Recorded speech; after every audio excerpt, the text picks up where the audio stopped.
আছে আজি ক'ত যাম মানে গন্ধ মেলা হেই কি বনাইছে ফুল দিল দিল বনাইছে কি কৰিছা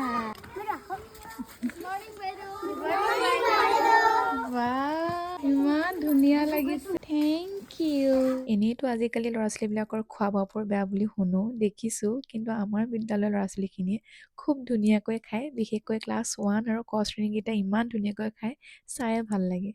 আজি পিছে আমাৰ ল'ৰা ছোৱালীখিনি বৰ হেপ্পী কাৰণ তাহাঁতো লৈ গৈ আছোঁ গ্ৰন্থমেলালৈ চাবুৱাত খুব ডাঙৰকৈ গ্ৰন্থমেলা আহিছে ভাবিলোঁ ক্লাছ 3, 4, 5 ল'ৰা ছোৱালীখিনিক লৈ যাওঁ বুলি তাহাঁতিও দেখা পাব কি হয় আৰু এনেকুৱা সুযোগ বহুত কমেই আহে পিছে ভবা নাছিলোঁ সিহঁতে ইমানবোৰ কিতাপ চাব বুলি আহি সুধিছে এইখন কিতাপ লাগে বাইদেউ সেইখন কিতাপ লাগে ভাল লাগিছে সিহঁতৰ এনেকৈ আগ্ৰহবোৰ দেখি আৰু ভাল লাগিলে আমি লৈ গ'লোঁ সিহঁতক পূৰ্ণিমা বাইদেউৰ মই এটা ছাডেন ডিচিশ্যন আছিলে জনাব কেনেকুৱা পালে ভিডিঅ'টো চাই আৰু এনেকুৱা ভিডিঅ' লৈ আহি থাকিম আজিলৈ আহিছোঁ বাই